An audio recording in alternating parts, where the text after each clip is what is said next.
Hello, everybody. It's Dr. Rick back with you. On the move, have to run a couple of errands. And so I'm going to use this time to talk to you once again. You know, when it comes to the work I do in the Black community, it never ceases to amaze me on how far people are at the ends of the spectrum. There are a bunch of people who really believe in what I do. And, you know, they show their love and their support. Not necessarily with money, but in a number of different ways. Some, you know, have been supporters financially, but others will encourage me. Others will, you know, ask if there's anything they can do and whatever. And, you know, that's one extreme. The other extreme are the people who literally don't get it. And, you know, there's always going to be those people. And some of the things, you know, like I said, I don't get. And so, like, with this Black Men Lead fundraiser, I've had people come on, and don't get me wrong, I'm the person that the people in the organization have to push to ask for money during fundraisers, because I understand nobody owes you anything. I grew up being taught nobody owes you anything. So anything that somebody does for you is an extra. Be prepared to do whatever you need to do the things you want to do in life. So I get that. I don't think anybody owes me anything. I'm not here out of a sense of entitlement. I do believe I have earned the right to ask for support by the work I've done in the community and how selfless I've done it in the community, and how sometimes I've even put my own self and my family in tight spots serving the community. So I think I deserve the right to at least ask. Nobody owes me to give me anything, but I at least have a right to ask. So that's that. But, you know, I've had people actually come to me and tell me that if it's my passion, I need to find a way to support that. It doesn't make sense to be asking somebody to help me fund my passion. Now, I get that if my passion is training to be an athlete. And even then, you can find people who will support athletes who are training to go to the Olympics and training. You find people who will support that. You know, if it was me, you know, if my passion was, you know, raising a specific breed of dog or doing something like, I could get it. You know, okay, hey, my passion is helping people in the community that look like you. People who have gone through things probably you've gone through. People who are struggling and suffering from trauma, struggling and suffering with poverty, struggling and suffering from so many of the enigmatic issues that we face. And you feel like it's just something I want to do. You know, the truth of the matter is, I have a skill set that will allow me to do very well for myself if I became very selfish. And I was at a point in my life when the first half of my life, I got down. I did everything I wanted to do. I lived.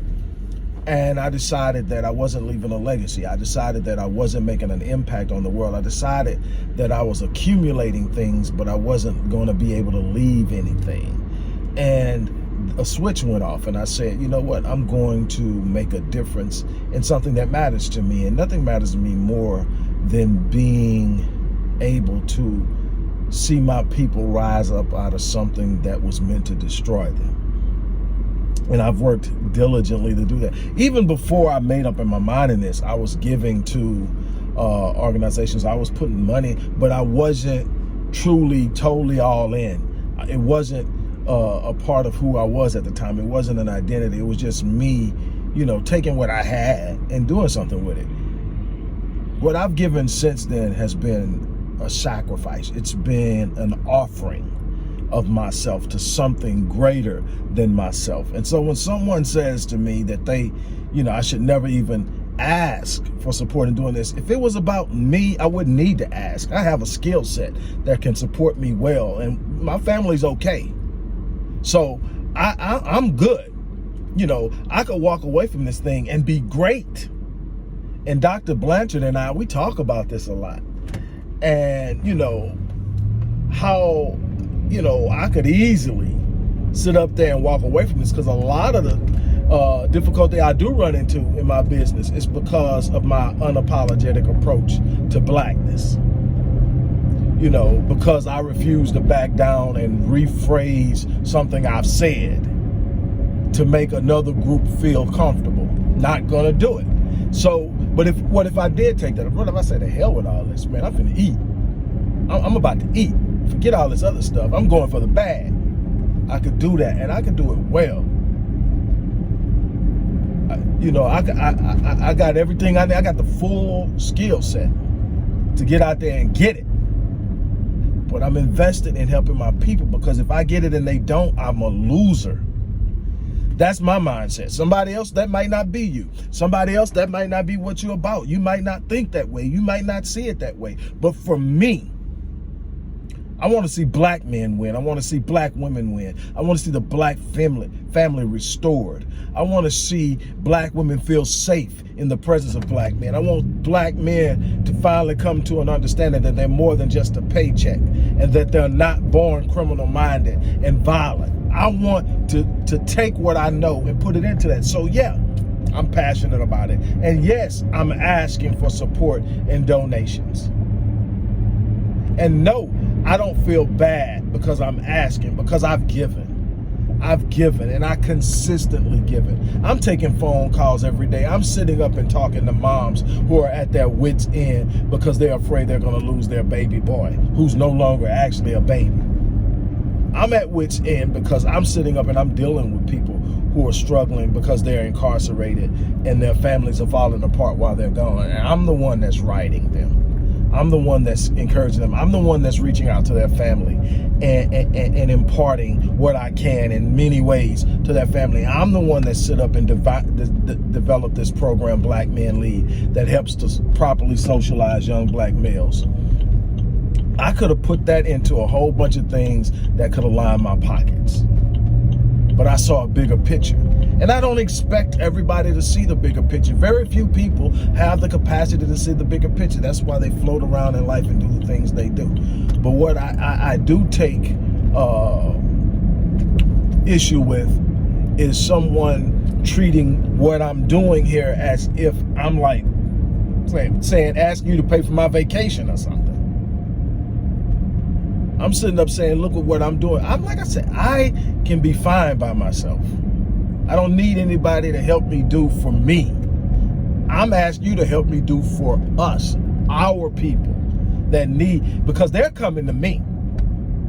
While you going off doing your thing and being good with where you're at, they're coming to me and they're saying, look, I'm suffering, I'm hurting. I'm talking about people suffering from incest. I'm talking about people struggling from abuse. I'm talking about people struggling with addiction. I'm talking about people who really and truly want to be better and do better, and they need our help. I'm talking about the fact we're failing our boys, and it's showing up in ways that are devastating. And we should be concerned about it. We should want to do something about it. And when there's someone who literally has the expertise, the experience, and the proven protocol to do it, you should be behind it. So no, I'm not going to feel bad or feel sorry because I'm asking.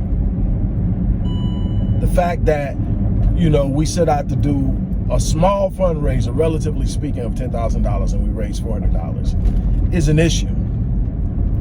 I mean, I don't feel bad about what I'm doing. I'm going to go out and I'm going to do my work. I'm going to figure it out. But I shouldn't have to. That's what Dr. Blanks and I talk about a lot. It's not what we're going to do or be able to do. It's the fact that we shouldn't have to. And so that's that. I just want to come talk about that. I've been dropping a couple of these videos. And it's about that. And I'm pushing today. Today is actually a week extension on what the deadline was for that, and we're nowhere close to the deadline, but it is what it is. For those who want to give, the information to give is going to be in the description box of the video.